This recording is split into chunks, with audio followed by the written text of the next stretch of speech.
de la mañana, 54 minutitos, y decíamos que íbamos a también abordar otro tema que nos parece fundamental, porque ya venimos tachando días para la cercanía que tenemos con este 11 de mayo, que ya lo tenemos a la vuelta de la esquina, y es abrir la agenda de elecciones para seguir conociendo a los candidatos que van conformando cada uno de los frentes. Y en este recorrido nos encontramos con Daniela Jalet, que es candidata a diputada provincial y que forma parte del Frente Justicialista Lista 505, que muy amablemente nos vino a visitar. Daniela, ¿cómo estás? Buenos días. Hola, buenos días a ustedes y a la audiencia. Muchas gracias por el espacio. Muchísimas gracias a vos por acompañarnos en el día de hoy. Sabemos de que, lo sabemos por los candidatos, ¿no? Que cada vez que vienen dice, tenemos una agenda súper acelerada, estamos recorriendo el interior de la provincia. Es una elección que viene con una campaña corta y que, como bien lo decíamos, estamos a 25, ya no falta nada para el 11. No queda nada, la verdad, estamos yendo y viniendo realmente para todos lados, sacando magia de donde no podemos, fuerza de donde no tenemos, pero estamos, convencidos y convencidas de empezar a pensar que, bueno, por lo menos, y un poco recién lo hablábamos nosotras, pensar en construir un proyecto político a largo plazo. Nosotros es la primera vez que nos sumamos al Frente Justicialista, a sumarnos con algunos sectores que antes no estábamos construyendo, digamos. Uh-huh. Para nosotros fue un desafío muy grande, discusiones de horas con nuestros compañeros y nuestras compañeras, uh-huh. Pero bueno, entendiendo también que hay que dar la disputa en algunos espacios, porque si no, primero, yo creo que ahí hay dos cosas. Primero, que para uno quedarse en la cómoda de no discutir y decir, bueno, no me gusta y me voy, que además tiene que ver con que si nosotros siempre construimos con los que pensamos igual, y es un poco difícil todo el tiempo pensar igual, ¿no? Uh-huh. Entonces también dar las discusiones, dar los debates, si bien ahora estamos en campaña y bueno, como decía recién, estamos de acá para allá, igual, por lo menos Patria Grande durante todo el año, todos los días, está militando, recorriendo los barrios, haciendo actividades de distinta índole, educación, salud, cultura, qué sé yo, los espacios sociocomunitarios, el trabajo en consumo y calle. Recién mencionabas que Patria Grande por primera vez se suma acá en Jujuy al Frente Justicialista. ¿Por qué? ¿Por qué decidieron este año sí y otros años no? ¿Qué cambió, digamos?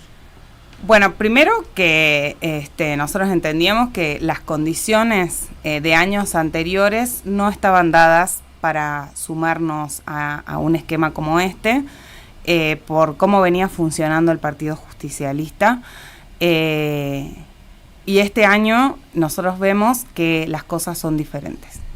No sé si es todo lo que nosotros quisiéramos que pase, pero sí entendemos que hay un montón de compañeros y compañeras valiosísimos y valiosísimas en la lista, que efectivamente quedaron como candidatos y candidatas de la lista del Frente Justicialista, que son muy valorables, que tienen muchísimo trabajo también territorial, que se mueven, que son militantes, eso por un lado.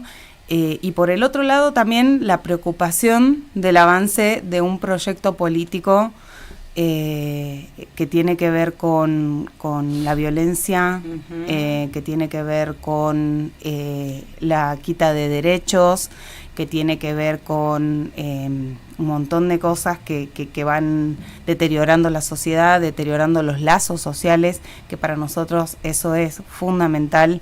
Y bueno, nosotros estamos dispuestos y dispuestas a dar el debate, a construir, porque también entendemos que solos no vamos a ningún lado, que necesitamos juntarnos, que necesitamos construir lazos, alianzas, que puedan dar las discusiones y los debates pertinentes en los lugares pertinentes. Bien, Daniela, le contamos a la audiencia, ¿no? 35 años, pero que estos 35 años te tienen con una trayectoria en calle, ¿no? De haber trabajado, de haber llegado a los lugares más vulnerables, porque justamente Patria Grande se caracteriza por hacer el acompañamiento en aquellos sectores. Bien traías el tema de las problemáticas de consumo, el tema de las personas en situación de calle. Le contamos también a la audiencia este trabajo tan minucioso que vienen realizando, y que eso también abre la posibilidad de que dentro de la renovación de voces y la diversidad y la juventud muy presente en esta lista, es también el conocimiento de la persona que está atravesando una situación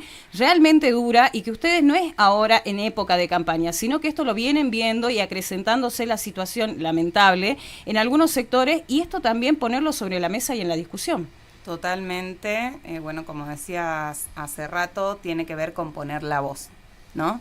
Como que sentimos que hubo quizás pocas voces que estuvieron dando este tipo de discusiones.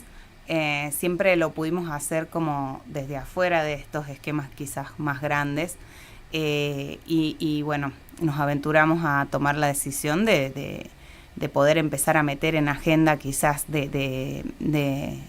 o ver la mayor posibilidad de que esta agenda realmente se efectivice en una política pública concreta, ¿no? Venimos trabajando, bueno, como mencionaban ustedes, los espacios sociocomunitarios, que son laburos de compañeros y compañeras que están todo el tiempo, y ahora con el desfinanciamiento que existe a nivel nacional y bueno, a nivel provincial, ni que hablar, llevamos más de 10 años de un gobierno radical que jamás ha dado respuestas. Si no sos del mismo color político que ellos, no obtenés una respuesta tan rápida, o no la tenés directamente, y eso se hace cuesta arriba. Además, en una provincia donde depende muchísimo de la coparticipación, y en ese sentido los recortes en Jujuy se sienten, sobre todo en el campo de lo social, porque lo primero que ha desfinanciado el gobierno nacional han sido todos los espacios deportivos, culturales, sociales, ¿no? Que tienen que ver con la construcción de lazos, y que justamente tienen que ver con este proyecto político que ellos quieren implementar, que en el que reina el individualismo, y nosotras creemos que tiene que ser todo lo contrario. Creemos que los espacios deportivos y culturales son espacios de encuentro para las juventudes, que te mantienen la cabeza ocupada, que te hacen construir lazos comunitarios, sobre todo en los barrios, ¿no? Yo me acuerdo épocas de haber jugado a las Olimpiadas en mi barrio, y ahí construir las amistades y conocer a otra gente, y cuando necesitábamos una ayuda todo el grupo colaboraba, ¿no? Como ese sentido también de solidaridad de la sociedad jujeña, que siempre ha sido muy solidaria. Y nosotros también, desde ese lugar, pensar en construir y en trabajar en cada barrio, construir comunidad. Y después, bueno, ni qué hablar con la crisis económica que estamos atravesando, que tenemos un presidente que nos dice que está todo bien, cuando tenemos un montón de gente, cada vez más gente en situación de calle, cada vez más gente que no le alcanza para llegar a fin de mes, o que ni siquiera tiene para comer, o que come una sola vez. El claro ejemplo en los últimos meses de lucha fueron los jubilados, que creo que son los sectores más vulnerables, también los jubilados y los niños, niñas y adolescentes, que mi pregunta, o la pregunta que nosotros nos hacemos es: ¿qué sociedad queremos construir? Porque esos pibes y esas pibas que hoy no se pueden alimentar bien, que no pueden garantizar sus estudios, porque si vos no te alimentás bien, no podés prestar atención en clase. Totalmente. Entonces, y eso, y no solo la crisis, que esto lo venimos charlando también con muchos espacios jóvenes, la crisis por trabajo, que cada vez hay menos trabajo. En Jujuy tenemos un 60% de personas en el marco de la informalidad, porque bueno, nosotros venimos pensando en los 90, capaz decíamos, bueno, los desocupados, y después creo que pasamos un proceso de maduración política en donde dijimos, bueno, esperen un poco, no somos desocupados, o sea, sí estamos trabajando. y que tiene que ver también con una de las cosas que nosotros proponemos, que tiene que ver con el esquema del trabajo. Nosotros hablamos de la economía popular. Yo soy costurera, doy clases de apoyo particular y trabajo, ese es mi trabajo desde ahí, y la mayor parte del equipo de Patria Grande también tiene la característica de ser trabajador o trabajadora de la economía popular. De todos modos, nosotros pensamos que si nosotros queremos pensar en un gobierno, en poder tomar, como dijo Cristina, el bastón de mariscal y tomar la responsabilidad histórica y de época o de generación que nos toca también, es dar esa discusión respecto a, bueno, cuál es el esquema de trabajo que nosotros queremos tener, porque además las juventudes, que me pasa a mí, le pasa a mis compañeros y a mis compañeras, de no tener un trabajo digno. Y la crisis económica se traslada no solo a los pibes y a las pibas o a las juventudes, sino que a las personas que tienen hijos e hijas se le dificulta el acceso a la comida, a la educación, a la salud, y en ese marco crece también el narcoestado, que nos preocupa un montón también, porque cada vez tenemos mucha mayor población de personas en situación de consumo problemático, mucha mayor cantidad de personas que están viviendo en la calle. Nosotros en el 2000, antes de que asumiera Milei, hemos hecho un relevamiento de personas en situación de calle, y solo en San Salvador teníamos 180 personas en situación de calle. Este relevamiento tiene una metodología en la que por ahí no nos permitía relevar a algunas personas por las condiciones en las que estaba, o a veces están durmiendo y claro, sabemos o no quieren hablarte, digamos, o son niños y claro, niñas menores de edad que tampoco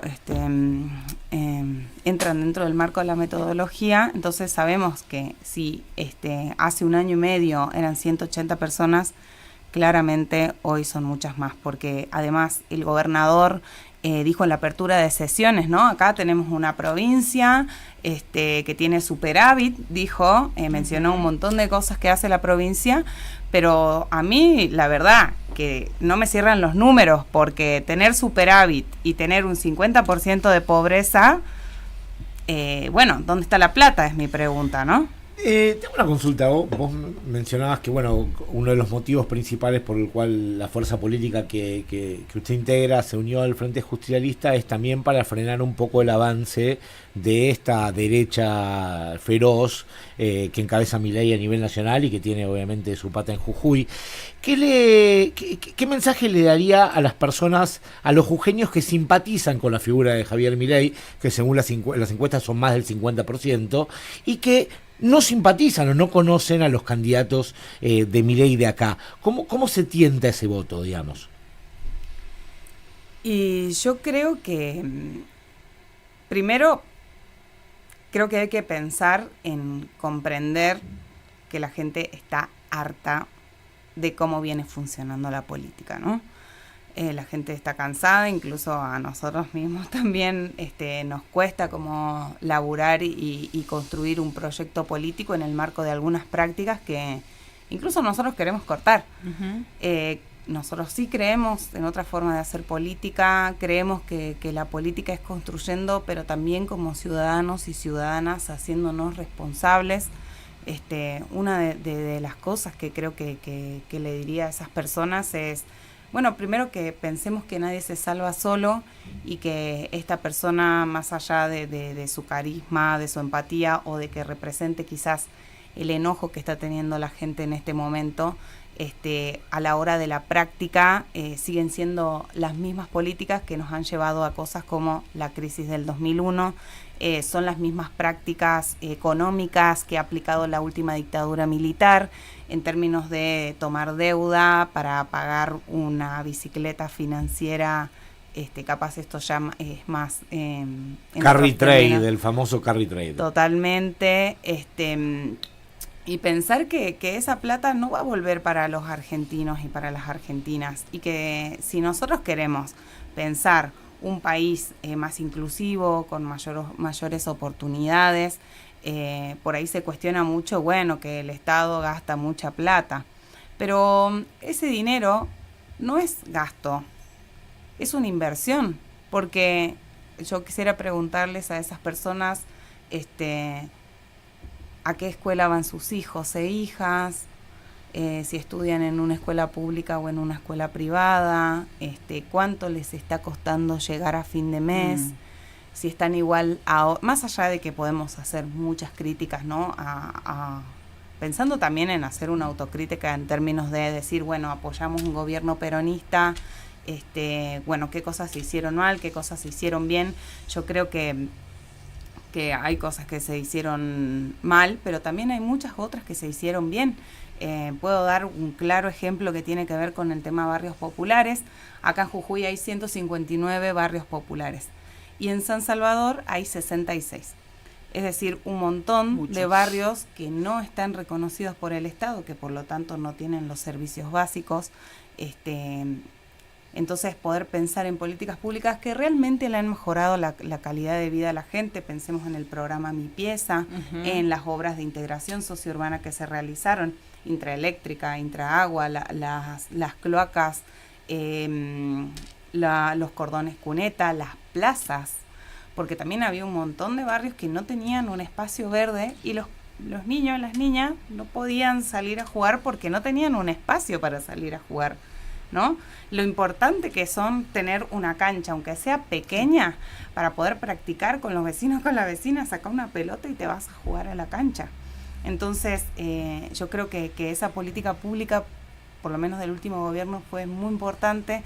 Creo que esas políticas tenemos que revalorizar. Incluso el Banco Interamericano para el Desarrollo ha reconocido a esa política pública como mejora en la calidad de vida de las personas por la cuestión, bueno, por ejemplo, el programa Mi Pieza, una de las cosas que sacó a la luz al debate tenía que ver con el hacinamiento en las viviendas. Sí, tremendo.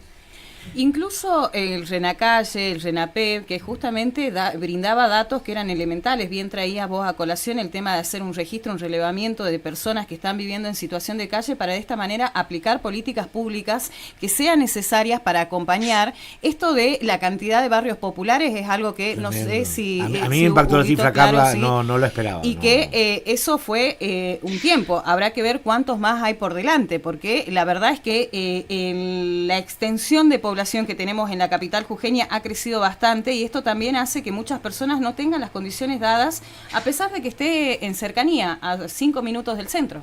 Bueno, una de las cosas que venimos discutiendo en muchos ámbitos que tienen que ver con las juventudes, que salís del secundario, si es que podés, porque también hay un alto nivel de deserción escolar. El gobierno provincial no está brindando datos respecto a todo lo que está pasando. Y un alto nivel de repitencia también, ¿no? Tengo información del tema. Entonces, es todo un círculo vicioso. Digo, si a vos te falta la comida, que era un poco lo que empezamos a hablar, o si tenés 12, 13 años y tenés que salir a laburar con tu viejo porque no tenés plata, entonces no podés ir a la escuela o te acostás tarde porque tuviste que estar vendiendo cosas en las calles hasta no sé qué hora, y difícilmente el chico o la chica pueda aprender una división en el aula, digamos, ¿no? Porque también esa es otra realidad, las condiciones de los docentes en las que están trabajando, las condiciones de las escuelas. El gobierno provincial ha prometido no sé cuántas escuelas y no hizo ni la mitad de lo que prometió. 257 con los fondos de Cauchari. Entonces, hasta el día de hoy, desde hace 10 años, yo pregunto dónde está ese dinero que nos prometían que íbamos a hacer como Dubái. Digo, hay que ponerle un límite a este tipo de políticas, hay que ponerle un freno a poder pensar, porque si no, es como que nos tienen como sedados, ¿no? Como adormecidos, y haciéndonos creer que esta realidad es la que nosotros... es que es lo mejor que se puede hacer cuando ellos se toman aviones privados, cuando viajan y gastan no sé cuántos millones de dólares en viajes que bueno, incluso por ahí vos me decías, bueno, ¿qué le decís al votante de Milei? Bueno, le pregunto si está contento con que el presidente con la nuestra gaste lo que está gastando, que son gastos que realmente por lo menos los vemos como muy poco necesarios. De hecho, creemos que ese dinero se podría destinar a otro tipo de políticas, y que además han sido efectivas, que le han dado una respuesta a la gente realmente. Por ejemplo, la integración sociourbana también, cuando terminó la gestión, hemos hecho una presentación de cómo fue la gestión. Fue una de las mejores administraciones que tuvo el último gobierno. La garantía de las obras. De hecho, hay un montón de obras que no se han podido terminar porque se han cortado los fondos, que además no venían de los impuestos, sino de un fondo el combustible. De inversión. Aparte, digámosle a la gente, muchos no lo saben, cada vez que cargan nafta, 1,5% va a un fondo destinado para obras públicas y arreglo de rutas en todo el país, y que esa plata está ingresando al Estado, pero está pisada por el presidente generando superávit, digamos. Totalmente. O sea, está la plata para las obras públicas, pero está siendo mostrada para cuentas fiscales, digamos. Y mirá, yo te digo que estuve hablando también bueno, esto, vuelvo al tema que les quería comentar hace rato, que toda esta problemática también de pensar, bueno, en la sobrepoblación de las áreas urbanas, qué es lo que está pasando sobre todo con las juventudes. Obviamente no quieren o no pueden tal vez quedarse en su lugar de origen, y si quieren, no sé, yo pensaba ponerle Fraile Pintado, ¿no? O San Pedro. Bueno, esas localidades, ¿qué tipo de trabajo están generando para la gente, para que los pibes y las pibas, cuando salen de los secundarios, primero puedan estudiar? Y eso lo garantiza la universidad pública. Y después, cuando terminas de estudiar, viene la segunda frustración para los conseguir trabajo. Que es conseguir trabajo. Y encima un trabajo formal, porque todos los trabajos que vienen siendo acá, si bien tenemos un 60% de trabajadores y trabajadoras informales, del otro 40% restante, un 70% dependen de la administración pública. Así. Y yo converso con compañeros y compañeras de las municipalidades que no llegan ni a cobrar el mínimo que supere la indigencia. Y están trabajando de lunes a viernes, y muchas veces con persecución política, no permitiendo que como ciudadanos puedan ejercer su derecho a hacer política de ciudadano, ¿no? Sindical, incluso. digamos. O sindical o partidaria, ¿por qué no? Porque todos tenemos derechos, si no, ¿de qué estamos hablando? ¿Esto es una democracia o qué es? Yendo del plano general al particular, suponiendo que asumís la banca, se lo pregunto a todos, el primer proyecto puntual que presentarías en la legislatura, ¿cuál sería? Tendría que ver con la integración sociourbana, o también con la problemática de consumo y situación de calle. En Buenos Aires tenemos un ejemplo de nuestro espacio, ha presentado en el Congreso Nacional y ha sido aprobado, pero después nunca se le dio partida presupuestaria para que funcione como debería ser, que es la Ley de Personas en Situación de Calle, en donde garantiza el apoyo y el acompañamiento para que las personas puedan tener una vida más digna. Me imagino que no incluye las multas que pide Ramiro Marra, ¿no? Uf. Para patearles la cabeza a la gente.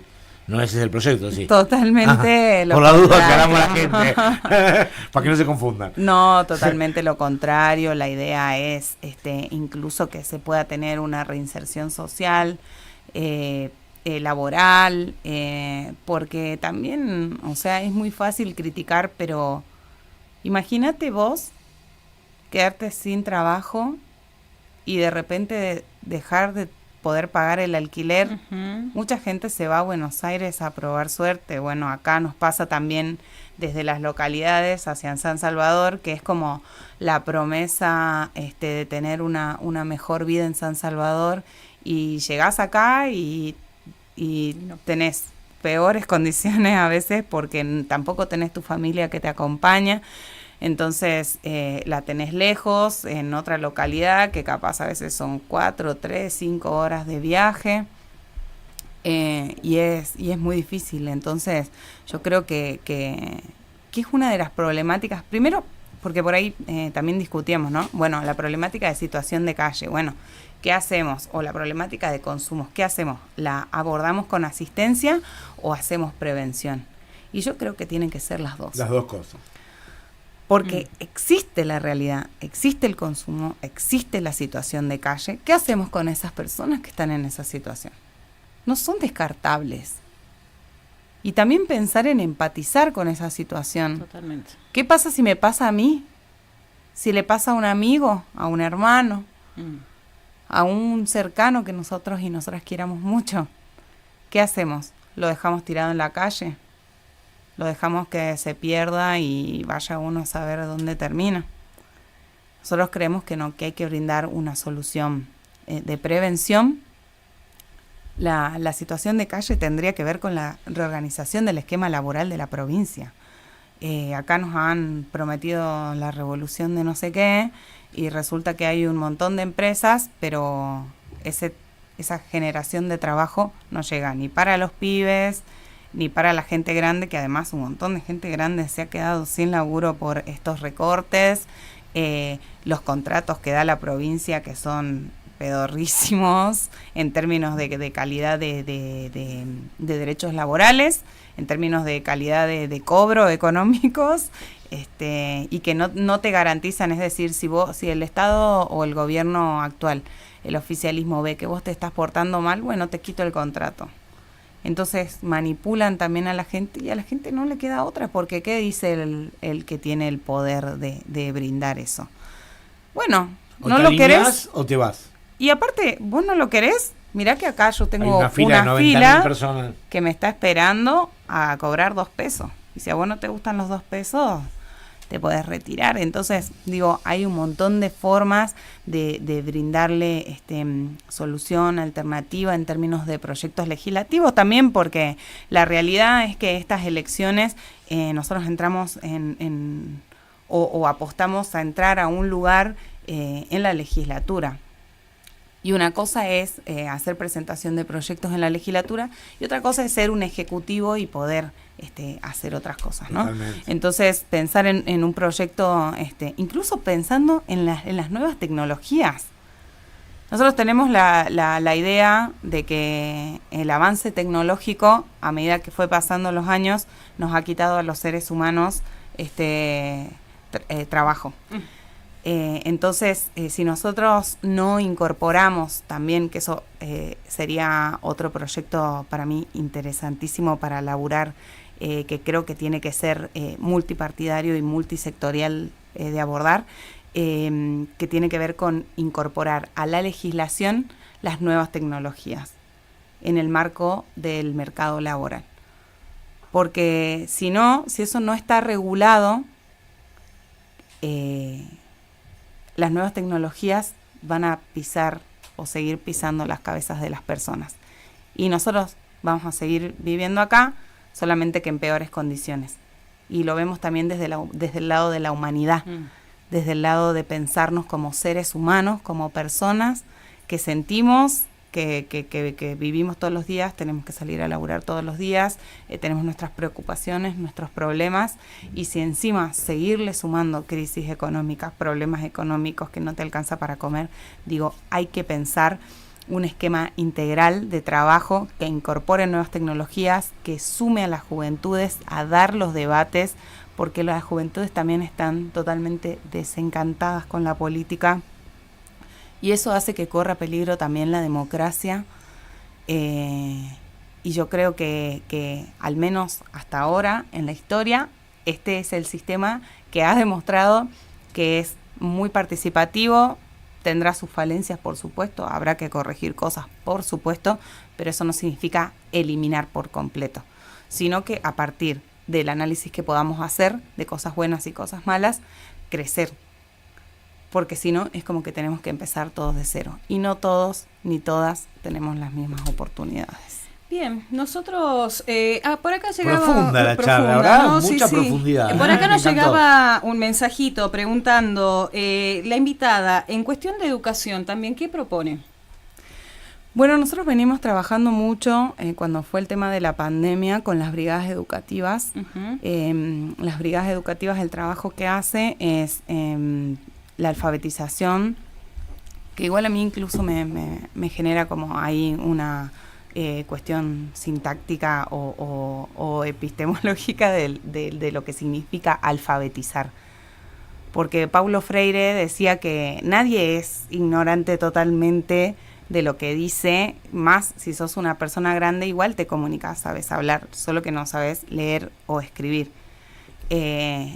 Entonces nosotros, desde la problemática de la pandemia, de que muchos pibes y muchas pibas estuvieron sin poder ir a la escuela, nosotros seguíamos trabajando en los barrios populares porque a la gente no podía salir a trabajar y necesitaba la comida, y en esas instancias también dábamos una mano en lo que podíamos con las clases de apoyo y el proceso de alfabetización que brindamos.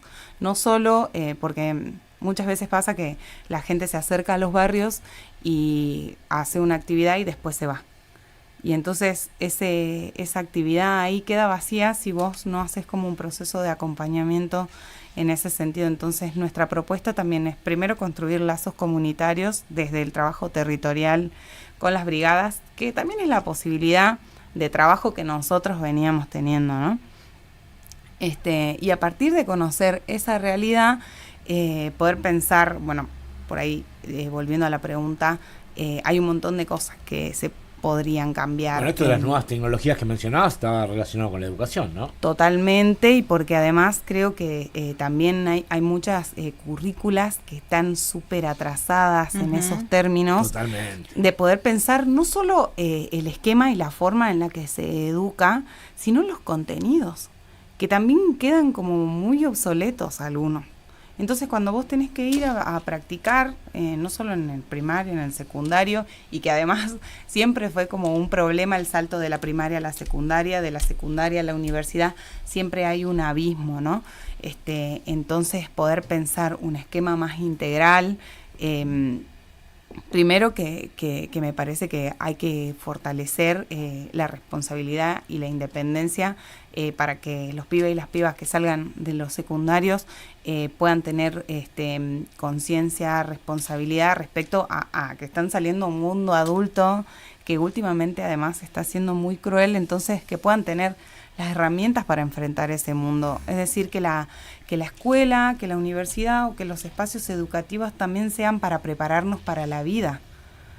Porque si no, estamos pensando en un esquema educativo. Sí, aprender que no... cuando es 2x2, pero no aprender sobre sensibilidad social, que haría en un punto medio, digamos. Coincido totalmente. Por acá también nos llega otro interrogante, ¿no? Y en este es relacionado con los docentes, teniendo en cuenta los sueldos de los docentes, el tema del BEGUP, el tema de la movilidad. A muchos docentes se les complica trasladarse a otros lados. En algún momento nosotros hablábamos del tema del BEGUP pagado a media. Sí. Muy grave el tema. El acompañamiento a los docentes. Hemos visto que los docentes tienen problemáticas muy acrecentadas, ¿no? En los últimos tiempos, el último año, y por qué no en el primer cuatrimestre de este año, ¿no?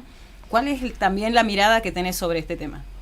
Primero, que creo que hay que garantizar derechos laborales dignos para los docentes desde base. Porque el laburo, bueno, yo estudio ciencias de la educación, amo dar clases, la docencia me encanta. Me siento muy empatizada con el trabajo y la situación que vienen pasando los docentes y las docentes de la provincia, sobre todo el de financiamiento a la educación pública que viene habiendo con los recortes en términos de políticas públicas, y yo creo que así como si a un pibe no le garantizamos el alimento para que pueda ir a estudiar, con los docentes pasa exactamente lo mismo. Y además, si vos no tenés una alimentación saludable, te enfermás, tenés un montón de problemas. Los docentes y las docentes sacan de su bolsillo para llevarle a un pibe que se está durmiendo porque no desayunó, o atraviesa esto que hablábamos al principio de la violencia. ¿Cómo se traslada también, bueno, estas problemáticas que le sucedieron a estas dos docentes me parece gravísimo, me parece que estamos viviendo un contexto de violencia que también hay que ponerle un freno, que también hay que ponerle un límite. Para mí, habilitar la persecución política desde el Estado, que lo hizo el radicalismo durante todos estos 10 años de gobierno, y ahora lo está haciendo también, que también, bueno, me gustaría saber, si bien uno puede tener un enojo, no sé, yo si me enojo no voy a pegarle a alguien, digamos, ¿no? Si me enojo, bueno, digo, bueno, ¿por qué me enojé? Intento analizar la situación y todo, pero si uno, es más, veía también el otro día un video que le habían pegado a una docente en el sur, entonces digo, como no es solo a nivel provincial, que sí lo hace, pero también a nivel nacional está habiendo como un clima de mucha violencia, que eso es responsabilidad del Estado. El Estado necesita garantizar la convivencia social, necesita garantizar. Lo mismo no solo pasa con los docentes, sino con los niños. El bullying que está habiendo en las escuelas es grave, con la situación que pasó con las chicas en Alto Comedero el otro día, y cómo la aborda una docente o un docente desde la escuela, cómo lo aborda la familia para que ese abordaje pueda ser integral, y eso lo tiene que garantizar el Estado con la regulación de los salarios que le garanticen una vida digna a los docentes para que puedan ir en condiciones a laburar. Vos hablas del clima de violencia. Hay declaraciones del presidente de ayer, leo un segundo, ¿no? Sobre Axel Kicillof, pero da lo mismo, ¿sí? No importa quién sea. Dice, no tengo ninguna duda que Sperry, Tondo y Santilli se van a poner de acuerdo, Vamos a trabajar para arrebatarle la provincia al soviético comunista bolchevique. Eso lo está diciendo el presidente de la Nación. El discurso de violencia, digo, ¿no? Así se está refiriendo a un gobernador. Soviético, bolchevique. Bueno, cuando desde el Estado también bajan discursos de violencia, política o no política, y bueno, es muy difícil también hacia abajo, ¿no? Totalmente, y acá en Jujuy, no nos vayamos muy lejos, acá en Jujuy tenemos el ejemplo de la reforma constitucional, que quizás para las afueras no ha sido tan violenta el discurso, pero en la acción sí lo ha sido. Eso ha marcado también en la sociedad jujeña un antes y un después, en el que me parece que no se vuelve para atrás. Sí, se ha criticado desde el gobierno provincial muchas veces actitudes violentas de otros dirigentes, y sin embargo eso que se criticaba después se aplicó desde el Estado, con el aparato represivo del Estado, con la estructura del Estado, apretando a los trabajadores y a las trabajadoras, y yo creo que no tenemos que naturalizar esos discursos de violencia, porque habilita después a que eso se convierta en hechos. Y ellos que hablan desde la violencia en su lugar privilegiado de viajar en un avión privado y comer caviar, termina siendo malo para las sociedades, porque nosotros acá nos terminamos peleando con el vecino, con la vecina, nos terminamos peleando, incluso las personas, digo, por ejemplo, un trabajador o una trabajadora que es policía. Es mi vecino. Y si yo aplico el aparato represivo del Estado para frenar algo que creo, reforma constitucional, ¿no? Y todos los hechos y los actos, termina siendo que vos te peleas con tu vecino. La guerra del pobre contra el pobre. El pobre contra el pobre. Exacto. Así es. Dani, nosotros nos tomamos más de una pausa, le pedimos disculpas a la audiencia. Sí. Quedan los micrófonos abiertos, también las cámaras para aquellos que nos están viendo desde los canales del Tribuno de Jujuy y también de FM Sol. ¿Por qué el electorado tiene que votar este frente? Creo que el electorado tiene que votar este frente porque esta es una oportunidad histórica de poder empezar a construir un proyecto político que tiene una diversidad de voces, que tiene un recambio de compañeros y de compañeras que están en la lista, y que si nos acompañan vamos a poder garantizar un Estado con mayor justicia social, con mayor humanidad y con mayor solidaridad. Esa es nuestra propuesta. Buenísimo. Nosotros, la verdad, empezamos dialogando despacito, se nos fue el tiempo, pero nos quedaríamos charlando un rato más con la vos. verdad que sí, se pasó el tiempo volando. Te agradecemos un montón por darnos unos minutos de tu tiempo. Entendemos de que hay muchas expectativas en estas elecciones y esperemos que puedan alcanzar cada uno de los frentes, ¿no? Pero particularmente el Frente Justicialista, estaremos atentos a todas las novedades que puedan ir surgiendo. Yo les agradezco un montón por el espacio, por poder dejarnos poner nuestra voz también, que muchas veces es invisibilizada. Así que nada, muchísimas gracias a ustedes y a la audiencia que nos hizo preguntas. Sí. Podemos recibir preguntas también desde nuestras redes, mis redes personales o de Patria Grande también. Nada, o quienes quieran sumarse también a dar una mano, bienvenidos. Los agradecidos somos nosotros, muchas gracias por venir a Minuto a Minuto. Daniela Jalet, candidata a diputada provincial de la lista 505 Frente Justicialista. Nosotros nos vamos rápidamente a cumplir con nuestros auspiciantes y enseguida volvemos con más Minuto a Minuto.